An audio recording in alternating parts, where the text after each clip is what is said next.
Hello दोस्तों, अब हम पढ़ेंगे अध्याय 7 अशोक एक अनोखा सम्राट जिसने युद्ध का त्याग किया। चलिए। रोशन के रुपये। जन्मदिन पर रोशन को दादाजी ने एक कड़क नोट मिले, है ना, दादाजी से कड़क नोट मिले। उसने उन्हें अपने साथ अपने हाथ में दबा कर रखा था। उसे एक नया सीडी खरीदने का बहुत मन था, लेकिन साथ ही वह बिल्कुल नए कड़क नोटों को देखना और छू कर महसूस करना चाहती थी। तभी उसने पाया कि सभी नोटों में दाहिनी तरफ गांधी जी का मुस्कुराता चेहरा बना हुआ था और बाईं तरफ छोटे छोटे शेर चित्रित थे। उसने सोचा, आखिर यहाँ शेर क्यों बने हुए हैं? एक बहुत बड़ा राज्य, एक साम्राज्य। हम जिन शेरों के चित्र रुपये पैसा पर देखते हैं, उनका एक लंबा इतिहास है। उन्हें पत्थरों को काटकर बनाया गया और फिर उन्हें सारनाथ में एक विशाल स्तंभ पर स्थापित किया गया था। इस विषय में तुमने अध्याय 6 में पढ़ा है। इतिहास के महानतम राजाओं में से एक अशोक के निर्देश पर इसके जैसे कई स्तंभ और पत्थरों पर अभिलेख उत्कीर्ण किए गए। इसके पहले कि हम यह जानें कि इन अभिलेखों में क्या लिखा है, यह समझने की कोशिश करें कि उनके राज्य को साम्राज्य क्यों कहा जाता है। अशोक जिस साम्राज्य पर शासन करते थे, उसकी स्थापना उनके दादा चंद्रगुप्त मौर्य ने लगभग 2300 साल पहले की थी।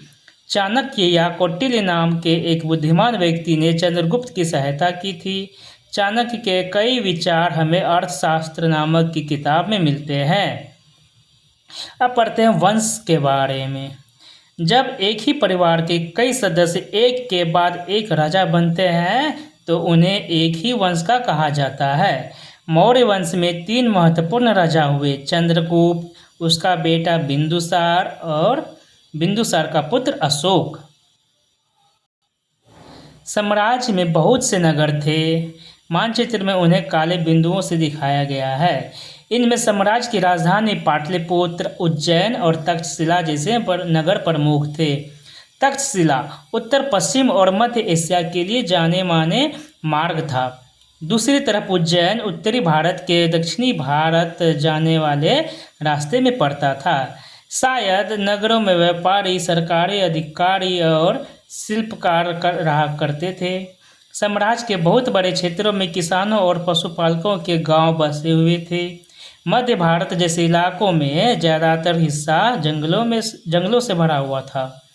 वहां पर लोग फल फूल का संग्रहण और जानवरों का शिकार करके जीविका चलाते थे। और साम्राज्य के अलग अलग इलाकों में लोग भिन्न भिन्न भाषाएं भी बोलते थे। जिन जगहों पर अशोक के शिलालेख मिले हैं, उन्हें लाल बिंदु में दर्शाया गया है। ये सारे इलाके साम्राज्य के भीतर थे। उन देशों के नाम बताओ जहां अशोक के अभिलेख मिले हैं। भारत के कौन से राज्य मौर्य साम्राज्य से बाहर थे? देखिए, यही वह मैप है। संकेत में क्या है? जो हमारे यहाँ लाल से है अभिलेख के प्राप्ति स्थल है, और काला में जो है महत्वपूर्ण नगर है, जैसे पाटलिपुत्र, उज्जैन और तक्षशिला, ये महत्वपूर्ण नगर हैं। लेकिन अभिलेख तो बहुत जगहों से मिला है ना। जैसे दक्षिण से जाते हैं, ब्रह्मगिरी, युरागुड़ी, मस्की और सनती और समरा, कलिंग, धौली, लोरिया, अरराज, यमपुरवा, लुम्बिनी, सारनाथ, कौशाम्बी, इलाहाबाद, रूपनाथ, सांची, गुर्जर, पनगुरिया और गिरनार, बहापुर, टोपरा, कलसी, मेरठ, मनसेहरा, शहबाजगढ़ी, लंपा, कंधार इत्यादि जगहों पे। वे लोग शायद अलग अलग प्रकार का भोजन करते थे और यहाँ तक कि अलग अलग किस्म की पोशाक भी पहनते थे। राज्य साम्राज्य से कैसे भिन्न है? क्योंकि साम्राज्य राज्यों से बड़े होते हैं और उनकी रक्षा के लिए बड़ी सेनाओं की जरूरत होती है। इसलिए सम्राटों को राजाओं की तुलना में ज़्यादा संसाधन की जरूरत होती है। इसी कारण उन्हें बड़ी संख्या में कर इकट्ठा करने वाले अधिकारियों की जरूरत होती है। अब पढ़ते साम्राज्य का प्रशासन कि वहाँ के साम्राज्य का प्रशासन कैसे चलता है। चूँकि मौर्य साम्राज्य बहुत बड़ा था, इसलिए अलग अलग हिस्सों पर अलग अलग ढंग से शासन किया जाता था। पाटलिपुत्र और उसके आसपास के इलाकों पर सम्राट का सीधा नियंत्रण था। इसका मतलब यह हुआ कि इस इलाके के गांव और शहरों के किसानों, पशुपालकों, शिल्पकारों और व्यापारियों से कर इकट्ठा करने के लिए राजा अधिकारियों की नियुक्ति करता था। जो राजा के आदेशों का उल्लंघन करते थे, अधिकारी उनको सजा भी देते थे। इनमें से कई अधिकारियों को वेतन भी दिया जाता था। संदेशवाहक एक जगह से दूसरी जगह घूमते रहते थे और राजा के जासूस अधिकारियों के कार्यकलाप पर नजर रखते थे। इन सब के ऊपर सम्राट था, जो राज परिवार एवं वरिष्ठ मंत्रियों की सहायता से सब पर नियंत्रण रखता था। मौर्य साम्राज्य के भीतर कई छोटे क्षेत्र या प्रांत थे। इन पर तक्षशिला या उज्जैन जैसी प्रांतीय राजधानियों से शासन किया जाता था। कुछ हद तक पाटलिपुत्र से इन क्षेत्रों पर नियंत्रण रखा जाता था और अक्सर राजकुमारों को वहां का राज्यपाल यानी कि गवर्नर बनाकर भेजा जाता था। लेकिन ऐसा लगता है कि इन जगहों पर स्थानीय परंपराओं और नियमों को ही माना जाता था। प्रादेशिक केंद्रों के बीच विस्तृत क्षेत्र, इनके इलाकों में मौर्य शासक सिर्फ मार्गों और नदियों पर नियंत्रण रखने की कोशिश करते थे, जो कि आवागमन के लिए महत्वपूर्ण थे। यहाँ से उन्हें जो भी संसाधन, कर और भेंट के रूप में मिलते थे, उन्हें इकट्ठा किया जाता था। उदाहरण के लिए अर्थशास्त्र में यह लिखा है कि उत्तर पश्चिमी कंबल के लिए और दक्षिण भारत सोने और कीमती पत्थरों के लिए प्रसिद्ध था। उत्तर पश्चिम कंबल के लिए और दक्षिण भारत सोने और कीमती पत्थरों के लिए प्रसिद्ध था। संभव है कि संसाधन नजराने के रूप में इकट्ठे किए जाते थे। नजराना क्या है? तो जहाँ कर नियमित ढंग से इकट्ठे किए जाते थे, वही नजराना अनियमित रूप से जब भी संभव हो इकट्ठा किया जाता था। ऐसे नजराने विविध पदार्थों के रूप में प्रायः ऐसे लोगों से लिए जाते थे जो स्वेच्छा से इसे देते थे। जहाँ कर क्या है, नियमित ढंग से इकट्ठे किए जाते थे, वही नजराना क्या है, जब भी हो संभव, जब जरूरत पड़े उस समय इकट्ठा किया जाता था। अब पढ़ेंगे हम राजधानी में सम्राट। मेगास्थनीज चंद्रगुप्त के दरबार में पश्चिम एशिया के यूनानी राजा सेल्यूकस निकेटर का राजदूत था। कौन? मेगास्थनीज। उन्होंने कब आए? तो चंद्रगुप्त के दरबार में आए थे। मेगास्थनीज जो कुछ देखा उसका विवरण दिया।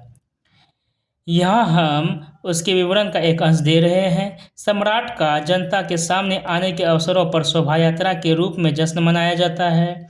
उन्हें एक सोने की पालकी में ले जाया जाता है और उनके अंगरक्षक सोने और चांदी से अलंकृत हाथियों पर सवार रहते हैं। कुछ अंगरक्षक पैरों को लेकर चलते हैं। इन पैरों पर प्रशिक्षित तोतों का एक झुंड रहता है, जो सम्राट के सिर के चारों तरफ चक्कर लगाता रहता है।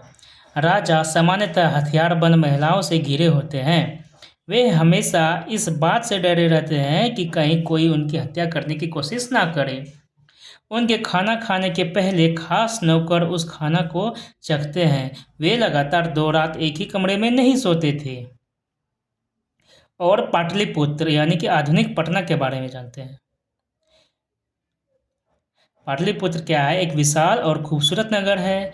यह एक विशाल प्राचीर से घिरा है, जिसमें 570 बुर्ज और 64 दीवार होते हैं और 3 मंजिल वाले घर लकड़ी और कच्ची ईंटों से बने हैं। राजा का महल भी काठ से बना है, जिसे पत्थर के नक्काशी से अलंकृत किया गया है। यह चारों तरफ से उद्यानों और चिड़ियों के लिए बने बसेरों से घिरा होता है। राजा का महल।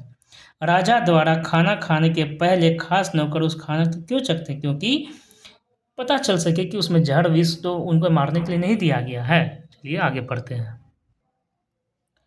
और अंत में जंगल वाले इलाके आते थे। वहाँ रहने वाले लोग काफ़ी हद तक स्वतंत्र थे।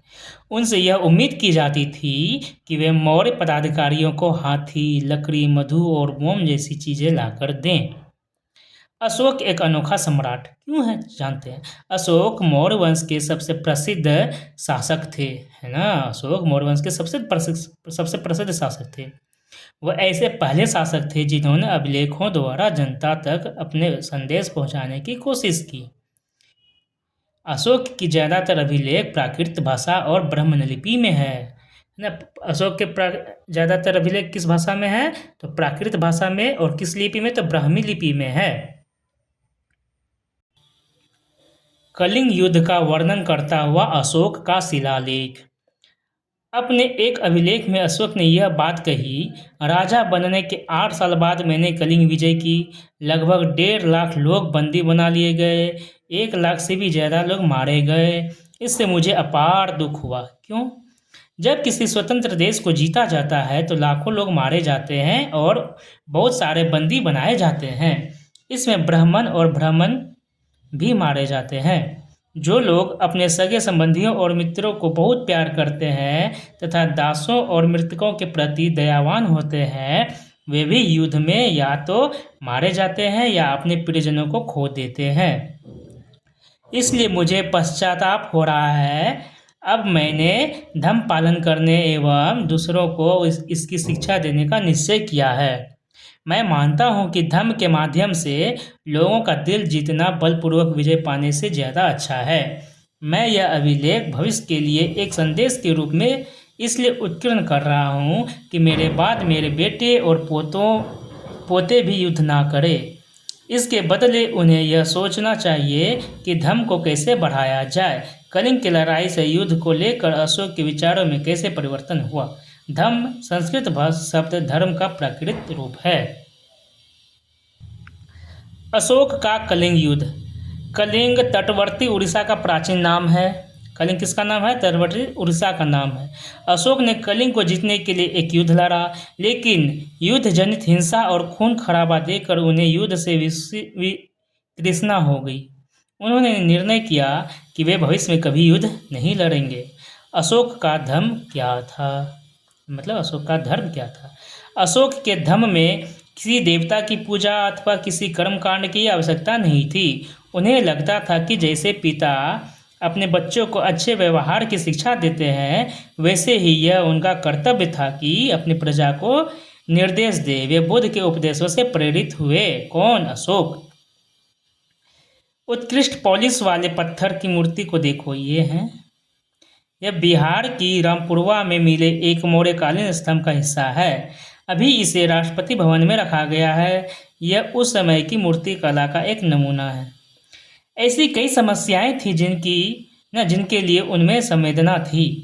उनके साम्राज्य में अलग अलग धर्मों को मानने वाले लोग थे और इससे कई बार टकराव पैदा हो जाता था। जानवरों की बलि चढ़ाई जाती थी। दासों और नौकरों के साथ क्रूर व्यवहार किया जाता था।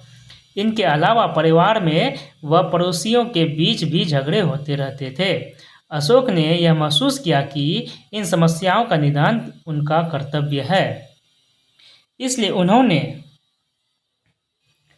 धम्म महामात नाम के अधिकारियों की नियुक्ति की, जो जगह जगह जाकर धम्म की शिक्षा देते थे। अशोक ने उनको क्या कहा? धम्म महामात नाम के अधिकारी। इसके अतिरिक्त अशोक ने अपने संदेश कई स्थानों पर शिलाओं और स्तंभों पर खुदवा दिए। अधिकारियों को यह निर्देश दिया गया कि वे राजा के संदेश को उन लोगों को पढ़कर सुनाएं जो खुद पढ़ नहीं सकते। अशोक ने धम्म के विचारों को प्रसारित करने के लिए सीरिया, मिस्र, ग्रीस तथा श्रीलंका में भी दूत भेजे। पृष्ठ संख्या 77 पर दिए गए मानचित्र 6 में इन क्षेत्रों को पहचानने का प्रयास करेंगे। उन्होंने सड़कें बनवाई, कुएं खुदवाए और विश्राम गृह भी बनवाए। इसके अतिरिक्त उन्होंने मनुष्यों व जानवरों की चिकित्सा की भी व्यवस्था की। अपनी प्रजा के लिए अशोक के संदेश। लोग विभिन्न अवसरों पर अनुष्ठान करते हैं। उदाहरण के लिए जब वे बीमार होते हैं, जब उनके बच्चों का विवाह होता है, बच्चों के जन्म पर, और जब यात्रा शुरू करते हैं, तब वे तरह तरह के अनुष्ठान करते हैं। ये कर्मकांड किसी काम के नहीं। इसके बदले यदि लोग दूसरी रीतियों को माने तो वह ज़्यादा फलदायी होंगी। ये अन्य प्रकार की रीतियाँ क्या है? ये है अपने दासों और नौकरों के साथ अच्छा व्यवहार करना, बड़ों का आदर करना, सभी जीवों पर दया करना और ब्राह्मणों तथा श्रमणों को दान देना। अपने धर्म की प्रशंसा या दूसरों के धर्म की निंदा करना दोनों ही बातें गलत है।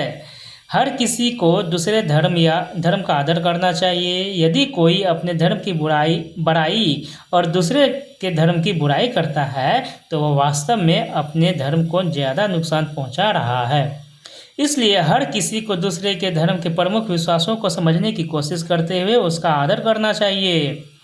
भारत के प्रथम प्रधानमंत्री पंडित जवाहरलाल नेहरू ने लिखा, उनके धर्मादेश आज भी हमसे एक ऐसी भाषा में बात करते हैं जिन्हें हम समझ सकते हैं और जिनसे हम बहुत कुछ सीख सकते हैं। किनके? तो अशोक के बारे में बोला। अशोक ने धर्म के विचारों को दूर दूर तक फैलाने के लिए उन बातों को बताया जो आपके अनुसार आज भी प्रासंगिक है। अशोक के संदेश के उन हिस्सों को बताओ जो आज भी प्रासंगिक है। ब्राह्मी लिपि आधुनिक भारत की ज़्यादातर लिपियाँ पिछले सैकड़ों वर्षों में ब्राह्मी लिपि से उत्पन्न हुई है। यहाँ आप अ अक्षरों को अलग अलग भाषाओं की लिपियों में देख सकते हैं। ब्राह्मी है ना, आरंभिक ब्राह्मी में अ ऐसे लिखा जाता था, देवनागरी में ओ ऐसे लिखे है ना। आरंभिक ब्राह्मी में ओ को ऐसे लिखा जाता था और देवनागरी हिंदी में ऐसे, बांग्ला में ओ को ऐसे लिखा जाता है और मलयालम में ऐसे और तमिल में ऐसे। इस प्रकार यह चैप्टर तो समाप्त हुआ, लेकिन उसी समय देश के या विश्व के अन्य हिस्सों में क्या चलता था उनको पढ़ते हैं अन्यत्र के मामले अन्यत्र की सहायता से।